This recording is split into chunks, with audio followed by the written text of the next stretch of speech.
What's up, you guys? It's Frank the Tank, and welcome to week number 24 of this winter league.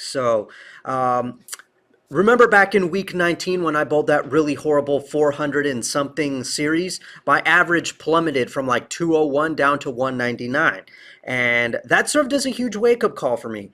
And with that wake up call, I was able to turn things around. And what a remarkable turnaround it was, because for the next 4 straight weeks, I was able to bowl nothing but 600 series. So, yeah, here we go. Can we go a fifth straight week with the 600 series? That's going to be the big question. And also, the team that we bowled in week number 8, we're going to be facing them for a second time. And this one, for me personally, is an interesting one because on the opposite team is a guy who I would consider to be my counterpart, because he always bowls somewhere within around the same range of 600 series that I do. He has a 202 average, as do I, so we're both going in with the same average. So this will definitely be an interesting one. I didn't record any of his shots because, I didn't really have it in me. I knew I wasn't gonna, put myself through being able to edit all that footage. I mean, it was tough enough just to do that one week where it was me squaring up with Gary Gardner. And speaking of which, we're a week removed from that 300 that he shot last week, and he's now, I believe, a 211 average. So he's the only guy right now in the league to go higher than a 210 average.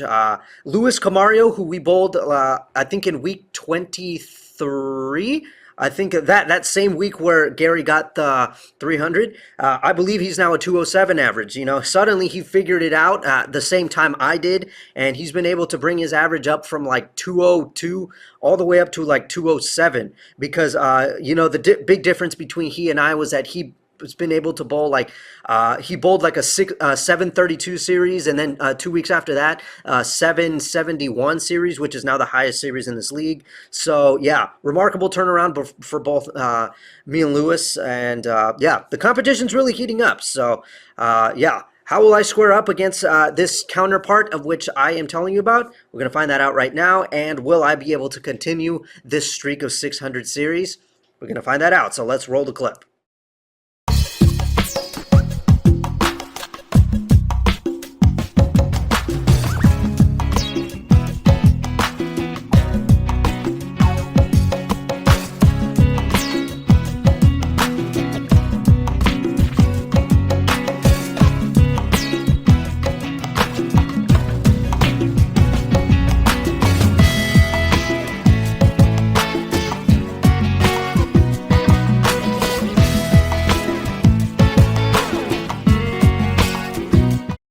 Okay, you guys, here we go with week number 24. Now, let me tell you a little something before we actually get this thing rolling. So, I know last week I said something about how I was going to try to go into this week with the phase 2 after how good I did with it last week in week 23. And unfortunately for this week, I couldn't do it because in the 10 minutes of practice, I tried to use the phase 2. Nothing was working. It just couldn't click with me. I couldn't find the right reaction. I couldn't find a path. I couldn't execute. So I had to put the ball back in the bag. And also, a few days before this, I was at my practice like usual, and my very last game that I had left, I decided to just mess around, and I picked up the dart code, and things flipped on like a switch. I was repeating shots really good with it.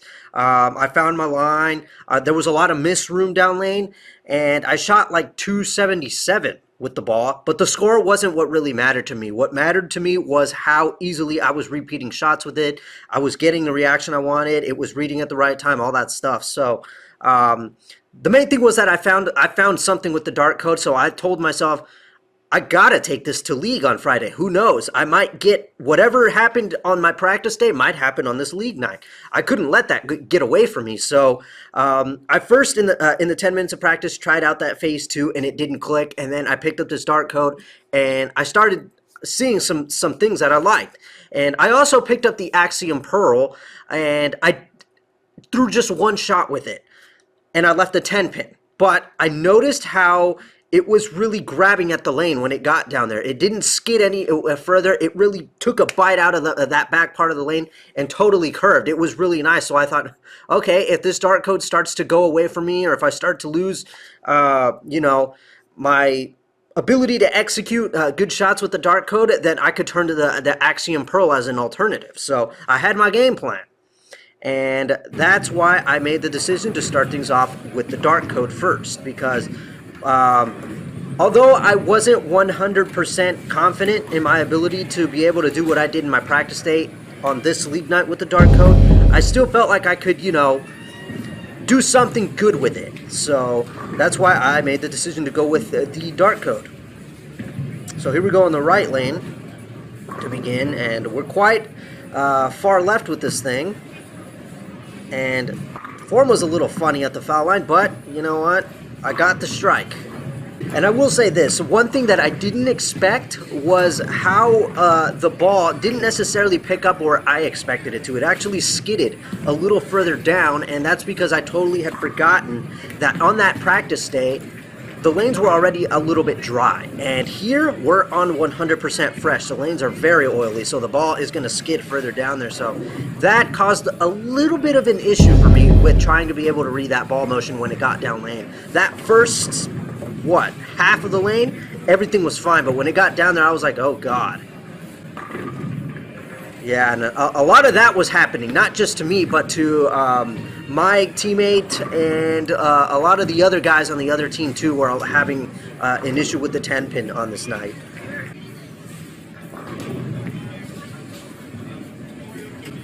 So we pick up that 10-pin, no problem. I was a little worried about that because I hadn't practiced my 10-pins in a while. But one thing I will say is I suffered some issues on this night. Issues with my footwork, with my mind, and my release. Now, check this out. There was a point in here, I can't remember exactly when it started happening, but there was a point in here where I started to feel like I was going to trip over my own 2 feet because I had undergone some changes in my footwork. Like I said, I've been working on trying to remember to keep my footsteps closer together so I have plenty of room for the slide in the end, and I'll be able to finish a little better at the foul line.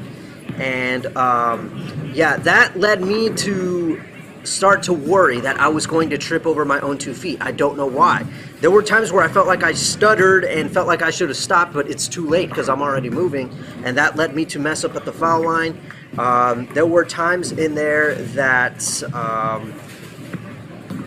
there were a couple of times, well, more than a couple of times, where I dropped the ball. Like I would double dribble it, it would, you know, just slip off my hand, and those two things together led me, it just like, it affected me. It affected me up here. It was distracting me from what I really wanted to do, but somehow, by some miracle, I was still able to put some good scores up. And I think that the reason for that was because I tried my best to remember the thing that helps me execute the shots. And remember, I mentioned this, it was paying attention to where I'm putting the ball down, where it's going through the arrows, and where it gets down to the break point over here. So I tried to carve out that line by doing all of that. And I got a little lucky there. There was some hold there. That was a little left.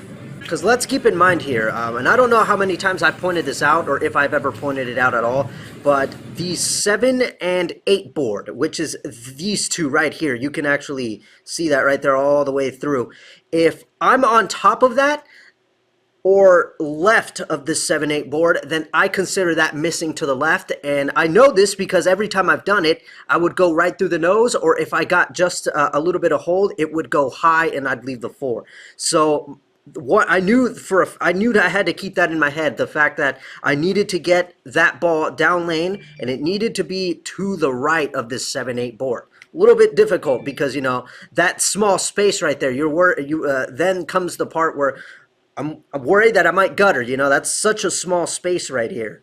But as of right now, things are looking pretty okay. A little bit of a slow start, but at least it's better than having a bunch of splits and opens.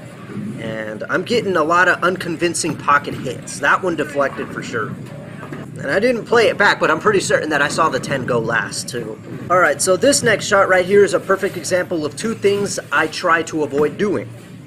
One of them is getting right on top of the 7-8 board, which you're going to see right now.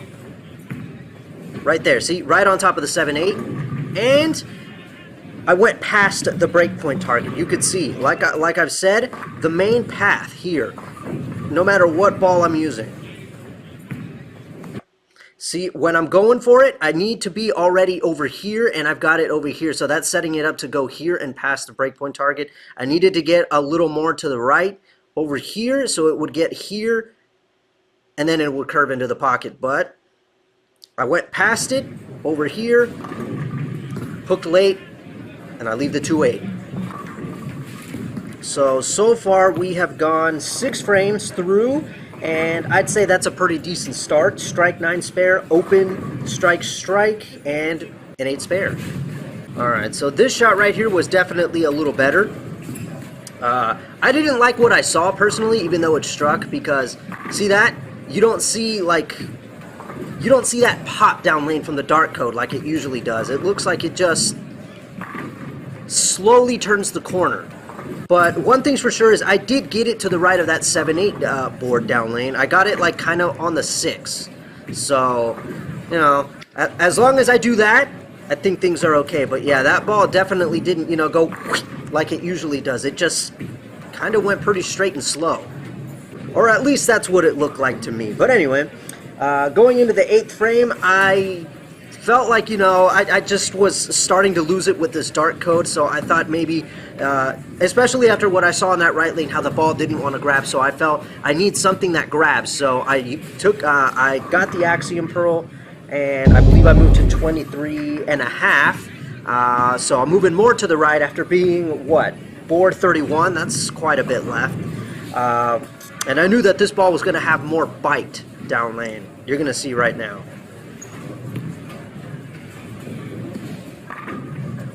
Actually, you know what? With this shot, I remember I actually kind of messed up the release. I dropped the ball a little bit, and the ball ended up rotating a little slower than normal. And you could tell there, too, the path that I took was incorrect. See that? On the, I want to say that's the 9 board, maybe the 8 board, so that's left. That's missing left. And because of how I messed up my release there, it actually helped because, as you can see, led to a pretty good shot. If I'd have done everything the way if I'd have done that shot the way I usually do it, I guarantee you that ball would have probably gone Brooklyn or something like that. Dropped it right there, too obvious. And somehow it all worked out in the end. Okay, so it was at this point, after dropping the ball there on the right lane, it was at this point that I began, that thought of dropping the ball and the thought of my footwork started to take over my mind, and I couldn't fully focus. So shot number 1 in the 10th. That's not bad. But yeah, this ball is definitely turning the corner a lot more than that dart code. I just never knew that the Axiom Pro could be this strong. I mean, I didn't do anything to this ball. It's still the pin above the ring finger layout like it was all this time. See, look at that. Real strong ball. That one right there, I went past my breakpoint target, but it still had enough in it to get back around and get a light hit. I admit, that light hit, though, that was lucky. Anything could have happened, but luckily all 10 fell. But, you know, I'm really surprised at how strong this thing is. For shot number 2... Or sorry, shot number 3, but yeah, you see what I mean? That right there, that's strong. A little stronger than the dart code, despite the fact that I'm more left with the dart code. That right there, this ball really takes a bite out of that back part of the lane and really turns the corner. And that's why I left it as my alternative in case the dart code started to get away from me, if you know what I mean. Really nice.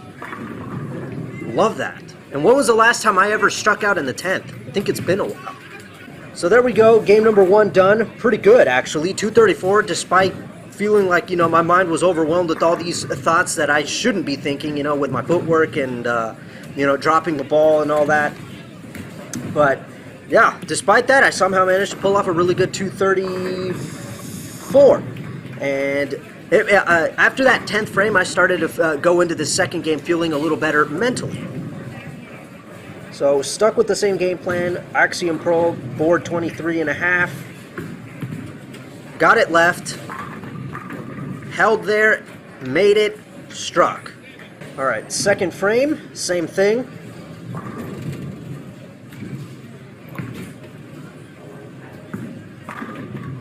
Oh man, I forgot to mention that because I don't think I don't know if it happened at all in the first game, but I did see like 2 or 3 of those, I think.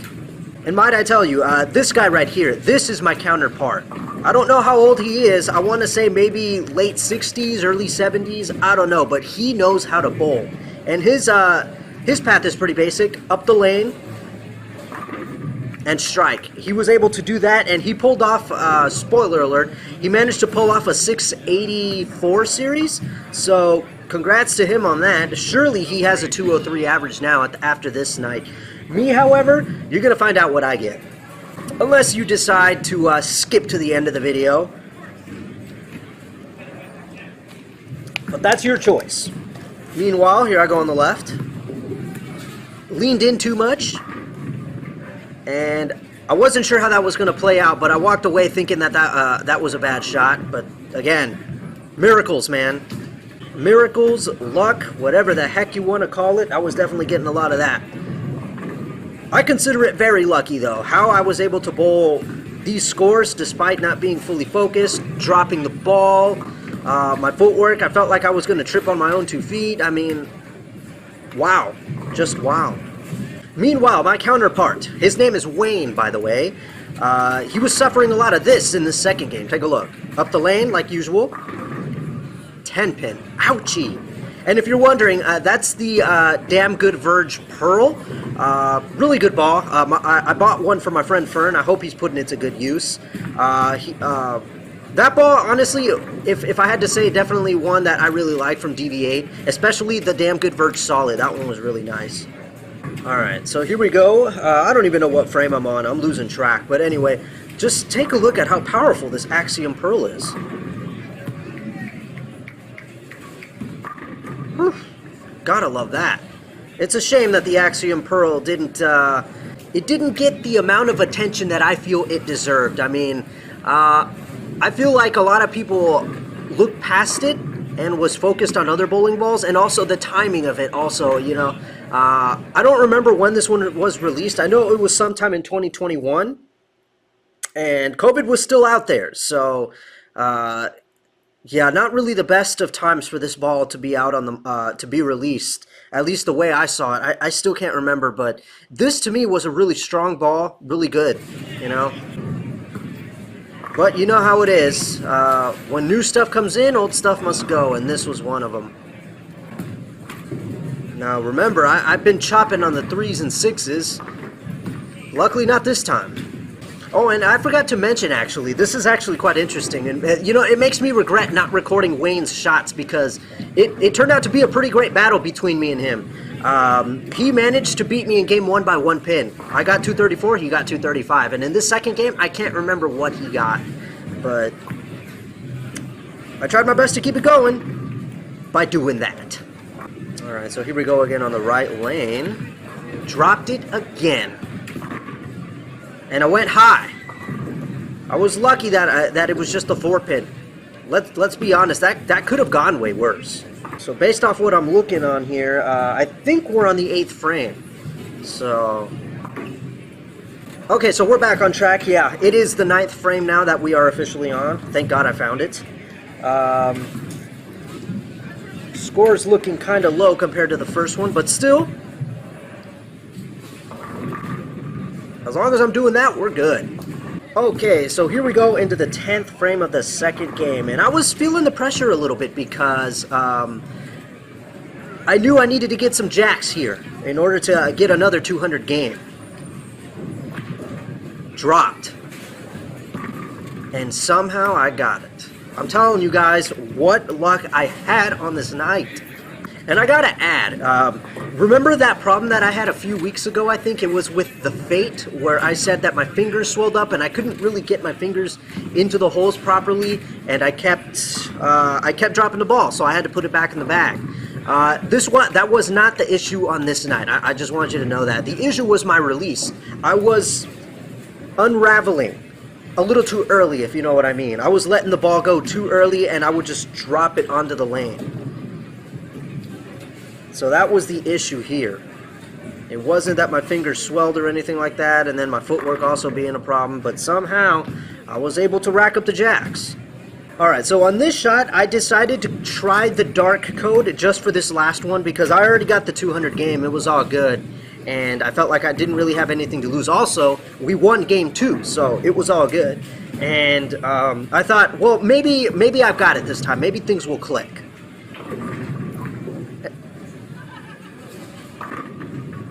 And after that, I was like, nope. So I put the ball back, the dark code back in the bag and thought, you know what? If it ain't broke, don't fix it. So I was going to continue with the Axiom Pearl. And by the way, I think that second game was a 207. So we're on track. We're doing real good. We don't need that much for a 600 series now. So the pressure was kind of, you know, a little bit lower now. And yeah, the strategy remained unchanged. Yeah, I don't know if you could see my reaction there. I'm just like, wow, you know? How? Alright, so here we go on the left lane, the second frame, and... oh, that has got to hurt. It looked like a good shot to me. Can I continue cleaning up them 10 pins? Despite the bad form? Yes, I can. Oh yeah, and credit definitely goes to Wayne on this night as well, because this, again, him being another reason why he is definitely my counterpart here. He left quite a number of 10 pins. I couldn't tell you how many, but he definitely left probably a little more than 5. He picked them all up. He didn't miss a single 10 pin. If he left it, he cleaned it up.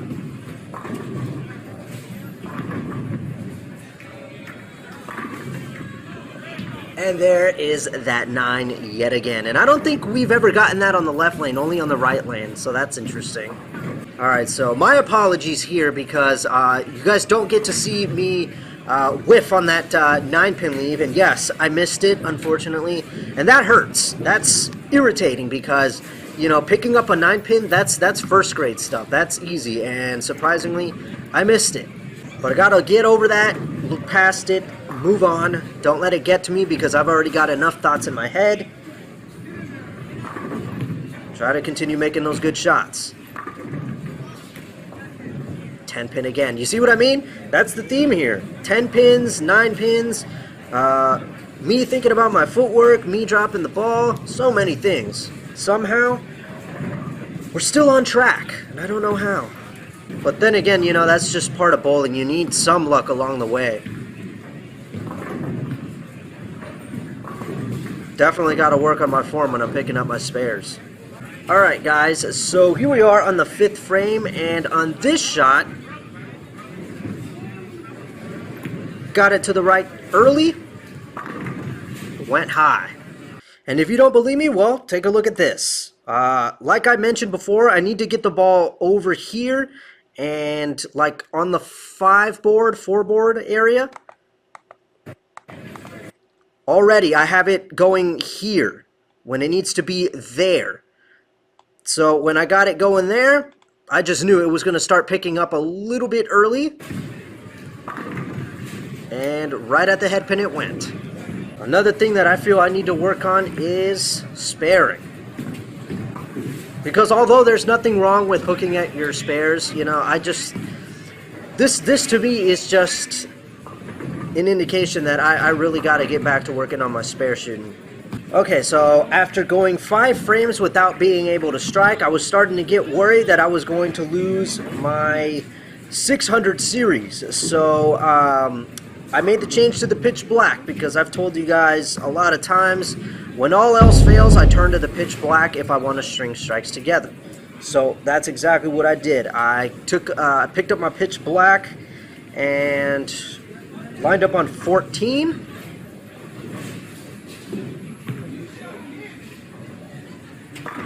And we're right back where we want to be. The pressure felt quite high again going into these last pair of frames because I knew that I needed to string these strikes together. This was crucial. I knew that the time for making errors was over.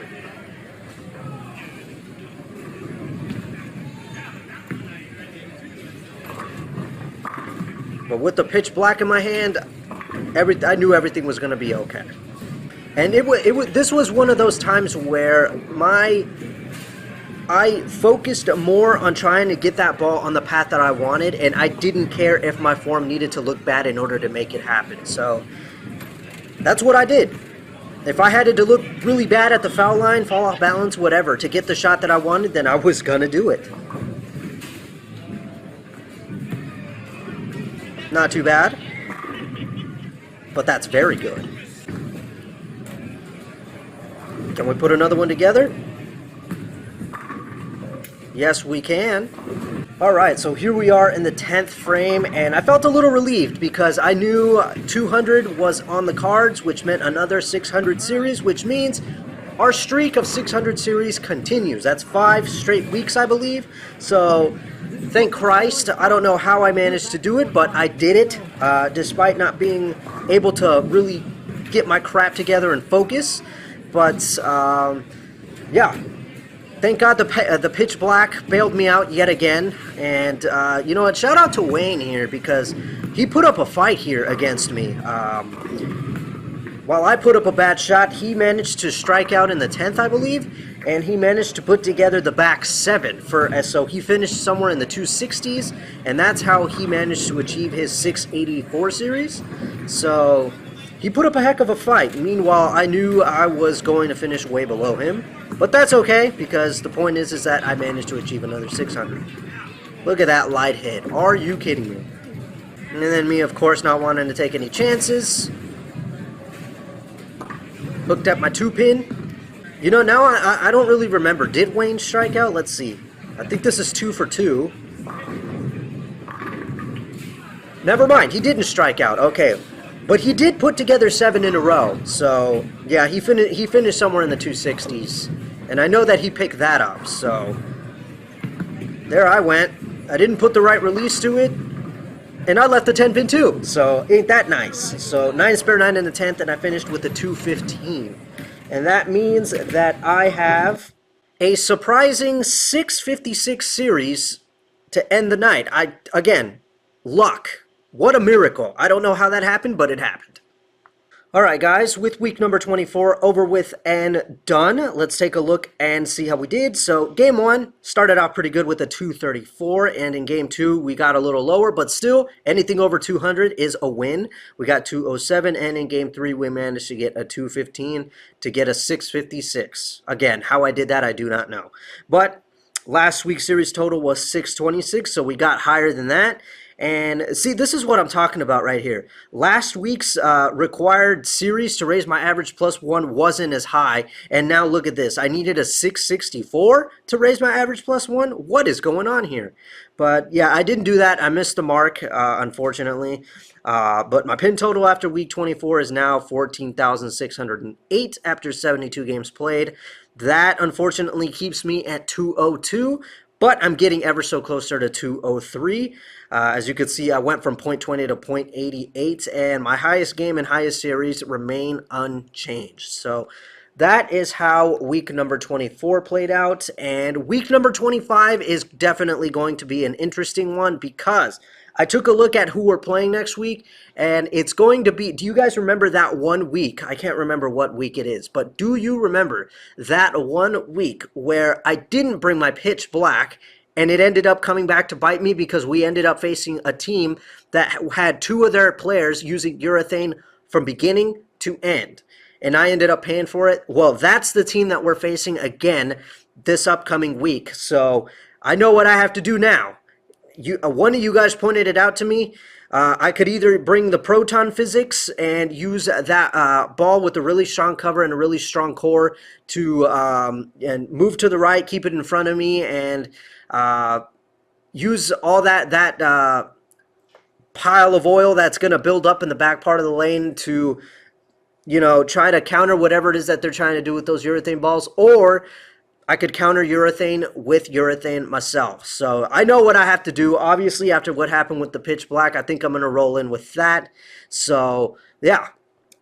Looks like this is going to make for an interesting week 25. We're going to see how we do with that. So, I'm Frank the Tank. That was week 24, and I will see you guys in week number 25.